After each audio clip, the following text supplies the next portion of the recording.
সঙ্গে কেউ এসছে? হ্যাঁ, কথা বলতে পারছেন না?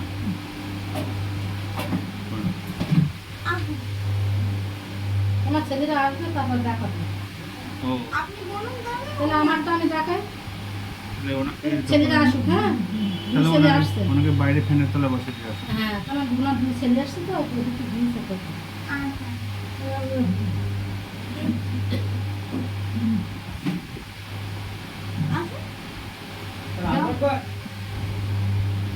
বলছি আরেকটা দিন ফোন করেছিল, কটায় আসতে বলবো, মানে বললো যে দাদা দোকানে নেই আজকে, দোকানে আমি একা, তাহলে কোন টাইমে গেলে আমার সুবিধা হবে। পাঠিয়ে দাও, 1 ঘন্টা পরে আসতে পারবো। আমি 12টার দিকে আসতে বলেছি।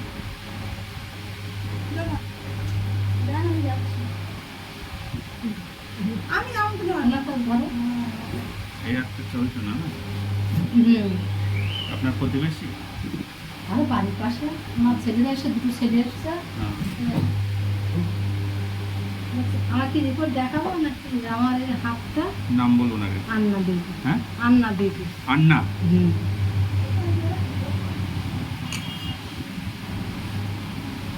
বয়স 50 হয়নি।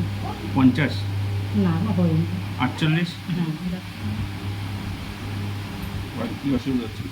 অসুবিধা মানে পড়ে গিয়েছিলাম, পড়ে যাওয়ার পরে হাতটা ভেঙে গিয়েছিল। এবার ব্যান্ডেজ করা ছিল 1 মাস 15 দিন। ব্যান্ডেজ খোলার পরে তোমাদের হাতটা এবার আর খেলে না। ডাক্তার আসতে আমার এখানে। আপনার পেশেন্ট এসছে? হ্যাঁ, পেশেন্ট এসছে? এই একটা ও, আপনার পেশেন্ট? ধরে নেই যদি এরকম কাপড়টা কেটে আমি তুলি আমার হাতে ব্যথা লাগে। ওই জায়গাটা ব্যথা লাগে শুধু? এই যে ব্যথাটা হচ্ছে, যদি একটা চাপ দেয় দেখে দেন, হাতে দেন।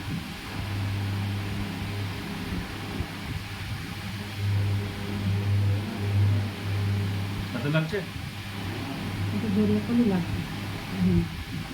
লাগছে? হ্যাঁ, লাগছে? না লাগছে?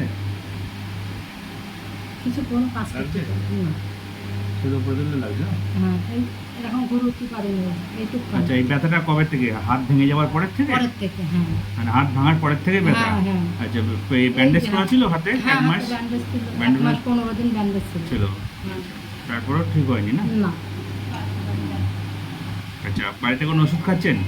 হ্যাঁ, হাই প্রেশার, সুগার, থাইরয়েড এরকম কোনো ওষুধ হ্যাঁ, খান? থাইরয়েড আছে গলায়, হ্যাঁ। সুগার আছে, সুগার ওষুধ খায়, থাইরয়েডের বড়ি খায়। কত পরে থাইরয়েডের কত পাওয়ার খান? 50 টাকা। 50 পাওয়ারের। আমি এরা চাপ দিতে পারিনি, ছুটি গেলে মানে ইয়াতে কোনো কিছু করতে পারিনি। সত্যি কথা বলতে আপনার সাথে আমি দুপুরে কাজ করি, ধানের সাথে এসেছি, আমার বাড়ি আমি কাজ করি। আচ্ছা, ওই কোনো রকমের যেটা কিছু তুলবো কিন্তু সেটা তুলতে পারিনি। কোনো রকমের সাপোর্ট দেয়, কল টানতে হয় না তো, কোনো রকমের সাপোর্ট দেয়, এই হাতে আমি সব কিছু করি। দেখি। এই হাতে কিছুই করতে পারিনি আমি। এই হাতে আমার কিছু করার ক্ষমতা নেই। এরকম ঘুরবো তো হাতটা সোজা করতে এই ব্যথা লাগবে। এই যে।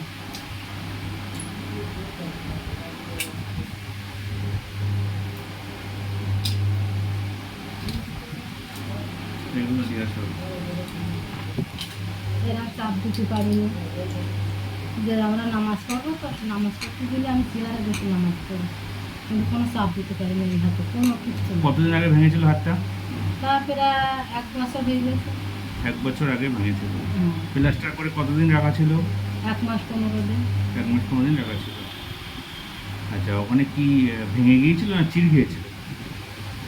বললো ভেঙে গিয়েছে, ভেঙে গিয়েছে। বললো। হাতটা টেনে সোজা করে হ্যাঁ, সেটিং করেছিল? 3 জন মিলে এখানে ধরেছে, হুম। আর এখানে ধরেছে, ধরে ট্রেনে আমার সেট করে দিয়েছে। সেট করে প্লাস্টার করে দিয়েছে।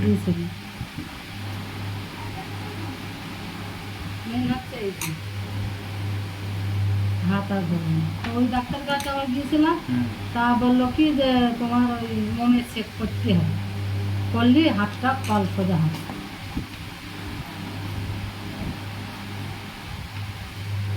পেছনে দাও।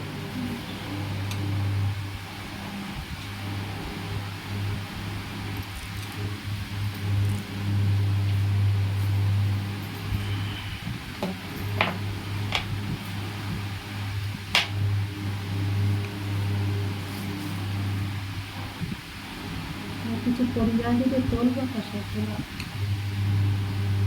হাতে ব্যথা আছে ওখানে, হ্যাঁ? হ্যাঁ।